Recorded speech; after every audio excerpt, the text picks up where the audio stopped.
प्रिय श्रद्धालुओं, जय श्री कृष्णा, जय श्री राम, जय श्री राधे राधे, जय श्री महाकाल।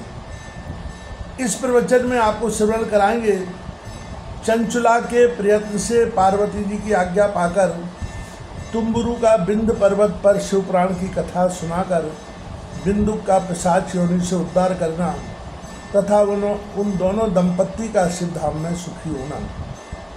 सूत जी बोले, सोनक, एक दिन परमानंद में निमग्न हुई चंचुला ने उमा देवी के पास जाकर प्रणाम किया और दोनों हाथ जोड़कर वह उनकी स्तुति करने लगी।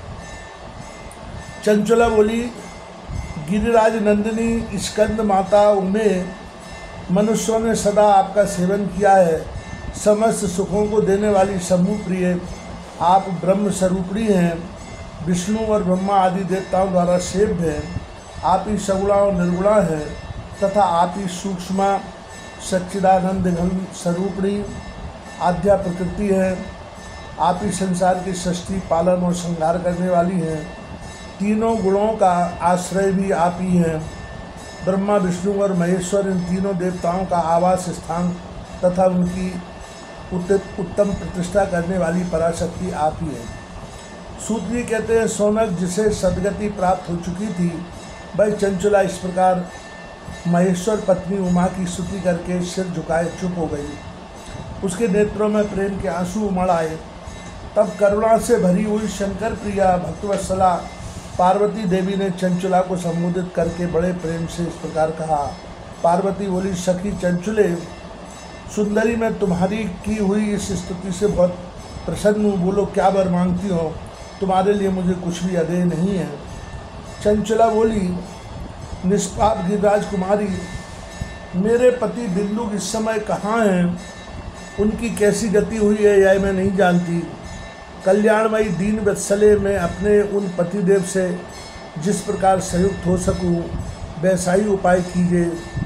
महेश्वरी महादेवी, मेरे पति एक शूद्र जातीय वैश्या के प्रति आसक्त थे और पाप में डूबे रहते थे।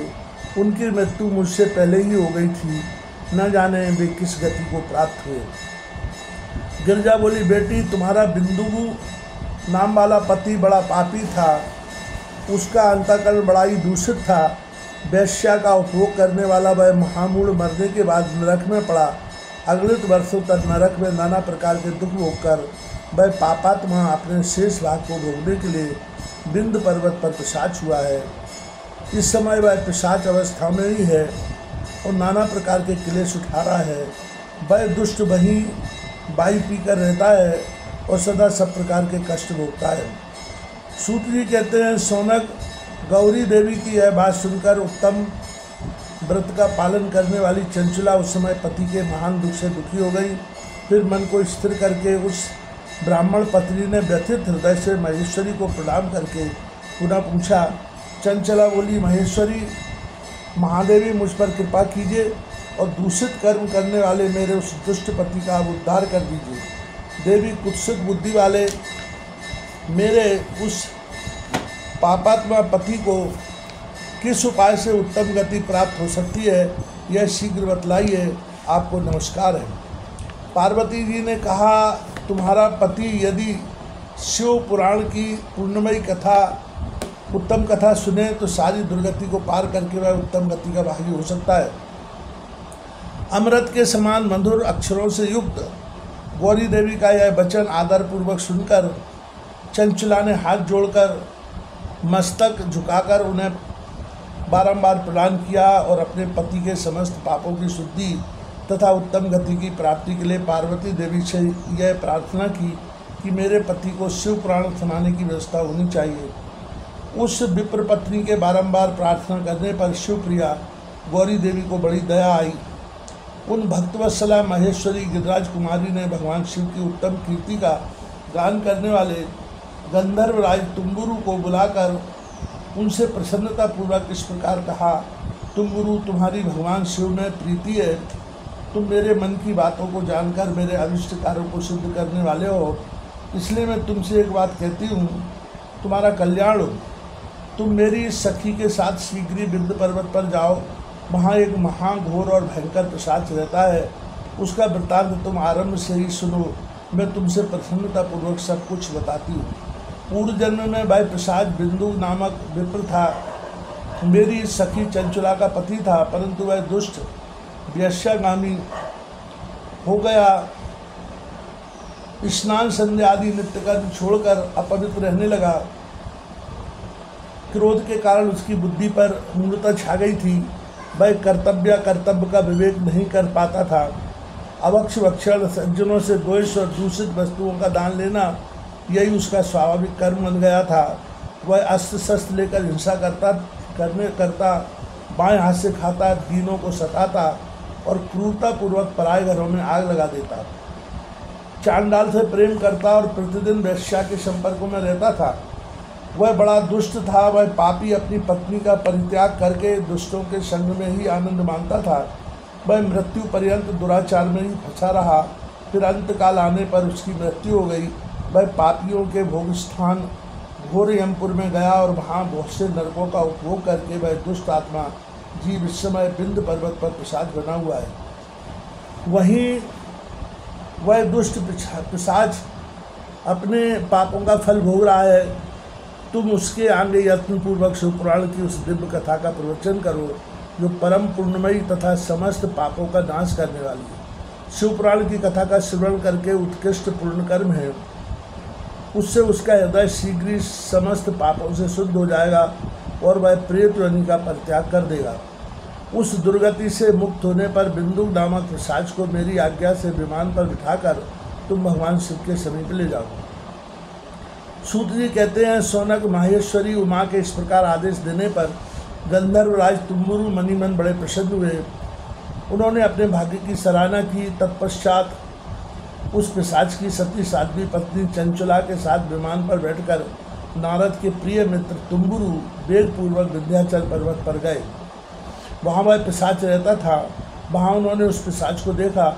उसका शरीर विशाल था, थोड़ी बहुत बड़ी थी। वह कभी हंसता, कभी रोता और कभी उछलता था।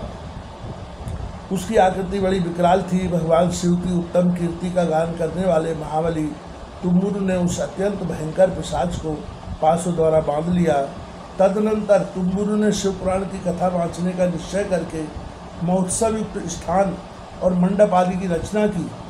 इतने में ही संपूर्ण लोकों में बड़े वेग से यह प्रचार हो गया कि देवी पार्वती की आज्ञा से एक पिशाच का उद्धार करने के उद्देश्य से शिवपुराण की उत्तम कथा सुनाने के लिए तुम्बुरु बिंद पर्वत पर गए हैं।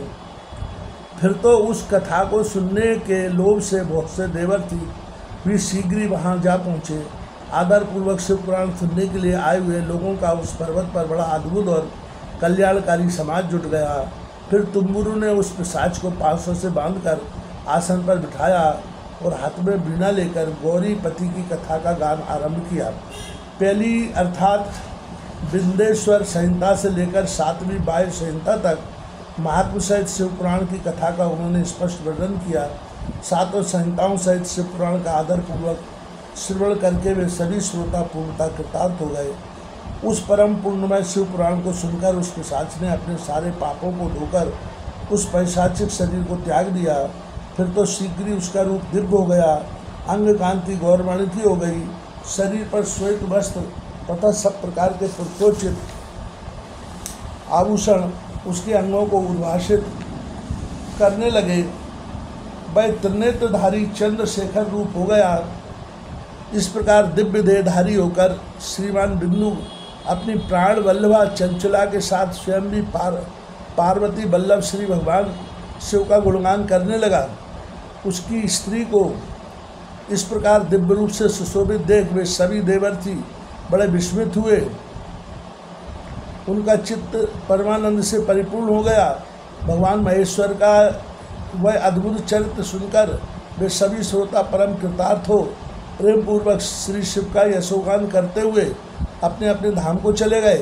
दिव्य रूपधारी श्रीमान बिंदु भी सुंदर विमान पर अपनी प्रियतमा के पास बैठकर सुखपूर्वक आकाश में स्थित हो बड़ी शोभा पाने लगा। तदनंतर महेश्वर के सुंदर एवं मनोहर गुणों का गान करता हुआ वह अपनी प्रियतमा तथा तुम्बुरु के साथ शीघ्र ही शिवधाम में जा पहुंचा। वहाँ भगवान महेश्वर तथा पार्वती देवी ने प्रसन्नतापूर्वक बिंदु का बड़ा सत्कार किया और उसे अपना पार्षद बना लिया। उसकी पत्नी चंचला पार्वती जी की सखी हो गई। उस घनीभूत ज्योति स्वरूप परमानंदमय सनातन धाम में अविचल निवास पाकर वे दोनों दंपत्ति परम सुखी हो गए।